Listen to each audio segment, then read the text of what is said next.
जय हिंद साथियों। आज आपका टॉपिक है यूनान का इतिहास, हिस्ट्री ऑफ ग्रीस। आइए देखते हैं यूनान के इतिहास के बारे में। शिक्षा और शारीरिक शिक्षा के दृष्टिकोण से पुरातन यूनानियों ने इतिहास को 4 भागों में विभक्त किया है। वो 4 भाग हैं। नंबर 1 होमर काल, नंबर 2 स्पार्टा काल, नंबर 3 पूर्व एथेंस काल और नंबर 4 उत्तर एथेंस काल। इन चारों कालों से संबंधित कुछ इंपॉर्टेंट क्वेश्चन आज इस सीरीज में हम देखेंगे। आइए देखते हैं। पॉइंट नंबर 1, वह कौन सा देश है जिसने शारीरिक शिक्षा तथा शिक्षा का सर्वप्रथम निर्देशन किया? ग्रीस। अब देखते हैं नंबर 2, अरस्तु और प्लेटो किस देश से संबंध रखते थे? अरस्तु और प्लेटो ग्रीस देश से संबंध रखते थे। इलियड और ओडिसी कविताएं किसने लिखी? इलियड और ओडिसी कविताएं होमर ने लिखी। होमर को यूनान का गुरु भी कहा जाता है। इनकी तुलना हमारे यहाँ वेदव्यास जी से की गई है। अब आइए देखते हैं स्पार्टा काल के बारे में। तानाशाह शासन ग्रीस के किस काल में था? तानाशाह शासन स्पार्टा काल में था। नंबर 5, किस काल में नागरिकों को शहर का सैनिक कहा जाता था? शहर का सैनिक स्पार्टा काल में कहा जाता था। स्पार्टा काल को शास्त्रीय युग, क्लासिकल एज भी कहा गया है। अब आइए देखते हैं पॉइंट नंबर 6, स्पार्टा काल में शिक्षा का क्या उद्देश्य था? स्पार्टा काल में शिक्षा का उद्देश्य मैन ऑफ एक्शन था। नंबर 7, स्पार्टा काल में कमजोर बच्चों को किस पहाड़ी से फेंका जाता था? माउंट टाइगेट्स। स्पार्टा काल में कमजोर बच्चों को माउंट टाइगेट नामक पहाड़ी से फेंक दिया जाता था।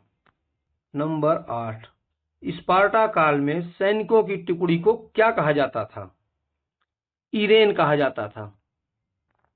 नंबर 9, स्पार्टा के शिक्षा पद्धति को क्या कहा जाता था?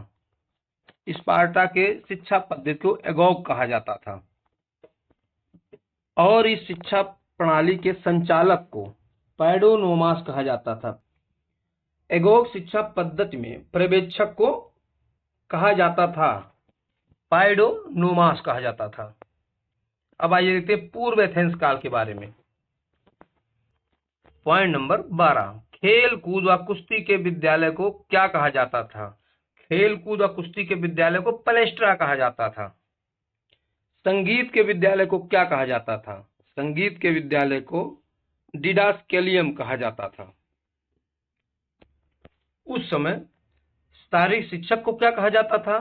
पाइडो ट्राइब कहा जाता था। पॉइंट नंबर 15, बाल खेल से संबंधित शिक्षक को क्या कहा जाता था? बाल खेल से संबंधित शिक्षक को स्फेरेस्टिस कहा जाता था। पॉइंट नंबर 16, जेवलिन से संबंधित शिक्षक को क्या कहा जाता था? जेवलिन से संबंधित शिक्षक को एकोनिस्टिस कहा जाता था। पॉइंट नंबर 17, इस काल में पैन हेलेनिक खेल के अंदर कौन कौन से खेल कार्यक्रम शामिल थे? पैन हेलेनिक खेल के अंदर 4 खेल कार्यक्रम शामिल किए गए थे: ओलंपिक, स्थिमियन, पाइथियन और नीमियन। स्थिमियन खेल कहां और किसके समक्ष होते थे? स्थिमियन खेल कोरिंथ के मैदान में होते थे। कोरिंथ के मैदान में पोसाइडन, जिसे गॉड ऑफ सी, समुद्र का देवता कहा जाता था, इनके समक्ष होता था। स्थिमियन खेल ओलंपिक के मध्य दूसरे वर्ष में आयोजित किया जाता था। इस उत्सव में नौकायन, सैन्य अभ्यास की क्रियाएं, संगीत व खेल क्रीड़ाएं सम्मिलित रहती थीं। अब आइए देखते हैं पॉइंट नंबर 19, नीमियन खेल कहां और किसके समक्ष होते थे? नीमियन खेल आर्गोलिस मैदान में जीउस देवता के सम्मान में होता था। जीउस देवता गॉड ऑफ स्काई कहा जाता था, आकाश का देवता। नीमियन खेल में वहां के सिर्फ नागरिक ही भाग ले सकते थे और इस उत्सव में ट्रैक क्रिया मुख्य रूप से प्रचलित थी। पॉइंट नंबर 20, इस काल में जिम्नास्टिक एक्सरसाइज को क्या कहा जाता था? इस काल में जिम्नास्टिक एक्सरसाइज गेस्टिकुलेशन कहा जाता था। 21, किस काल को शारीरिक शिक्षा तथा खेलों का स्वर्ण काल कहा जाता है? उत्तर एथेंस काल को। उत्तर एथेंस काल को शारीरिक शिक्षा तथा खेलों का स्वर्ण काल कहा गया है।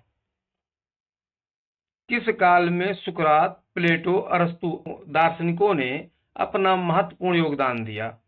उत्तर एथेंस काल में। 23, किसने कहा कि शिक्षा का मुख्य उद्देश्य परंपरागत ज्ञान को न देखते हुए सही ज्ञान को देखा जाए? सुकरात। 24, किसने कहा कि शारीरिक तथा मानसिक विद्या में आपस में संबंध है? प्लेटो ने। 25, किसको मेडिकल जिम्नास्टिक का पितामह कहा जाता है? हिप्पोक्रेटस को। इन्हें मेडिकल जिम्नास्टिक का पितामह कहा जाता है। इन्होंने औषध व्यायाम पर अधिक बल दिया था। ये रोगियों का इलाज औषध व्यायाम के द्वारा करते थे। 26, पूर्व एथेंस काल में खेलों व एथलेटिक समारोह को किस नाम से जाना जाता था? पैन हेलेनिक गेम्स के नाम से जाना जाता था।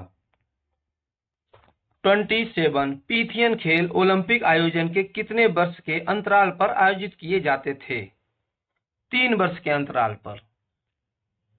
28, पीथियन खेल कहां और किसके समक्ष आयोजित होते थे? पीथियन खेल डेल्फी के मैदान में अपोलो के समक्ष आयोजित होते थे। अपोलो को गॉड ऑफ सन कहा जाता है। 29, ओलंपस की रानी किसे कहा जाता था? ओलंपस की रानी हेरा को कहा जाता था।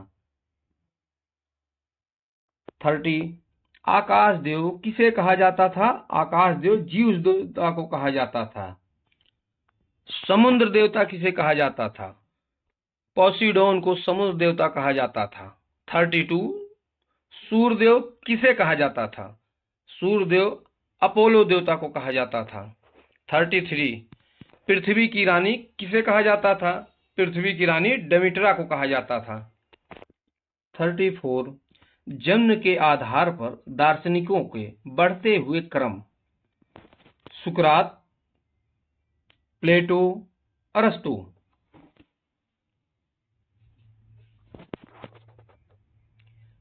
35, अलेक्जेंडर किसके शिष्य थे? अलेक्जेंडर अरस्तु के शिष्य थे।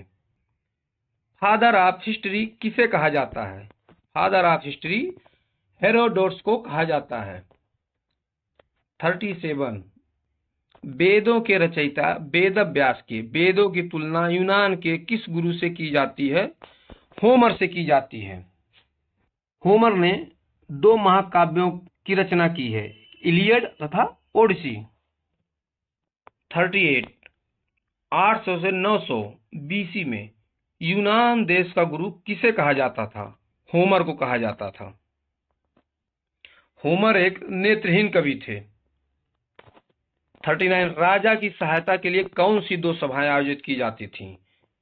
2 सभाएं होती थी, एक ब्यूल होता था, एक एगोरा होता था। विषपान द्वारा यूनान के किस दार्शनिक की मृत्यु हुई थी? सुकरात की। यूनान में राजा की सहायता के लिए स्वतंत्र नागरिकों की सभा को क्या कहा जाता था? स्वतंत्र नागरिकों की सभा को एगोरा कहा जाता था। यूनान में राजा की सहायता के लिए सामंतों की सभा को क्या कहा जाता था? उसे ब्यूल कहा जाता था। 43, किस यूनानी को वैज्ञानिक इतिहास का पितामह कहा जाता है? थियोसिडीज को। 44, अलेक्जेंडर के पिता का क्या नाम था? फिलिप्स। 45, प्लेटो का वास्तविक नाम क्या था? अरिस्टोफिलिप्स। 46 प्रसिद्ध कवि पिंडार ने किस दौरान यूनान में निवास किया? 520 से 440 बीसी में। जीएस के दो भाइयों के क्या नाम थे? जीएस के दोनों भाइयों का नाम पोसिडोन और हेडीज था। 48 प्राचीन यूनान में खेल की स्पर्धा को क्या बोला जाता था? एथलोस। 49 प्राचीन कालीन यूनान में खेल के पुरस्कार को क्या बोला जाता था? एथलोन। 50 अरस्तु किसके पुत्र थे? अरस्तु निकोमचेस के पुत्र थे। अरस्तु के पिता का क्या व्यवसाय था? वो एक फिजिशियन थे। 52 अरस्तु ने 335 बीसी में दर्शन शास्त्र से संबंधित कौन सा विद्यालय खोला था? लाइसियम। 53 अरस्तु के विद्यालय के छात्रों को क्या कहा जाता था? पेरिपेटेसिस। पीथियन खेल समारोह में कौन से दो खेल सबसे ज्यादा लोकप्रिय थे? रथ दौड़ तथा घुड़दौड़। 55 स्थिमियन खेल समारोह में कौन सी प्रतियोगिता होती थी? एथलेटिक्स, इक्वेस्टेरियन, संगीत तथा नौका चालन।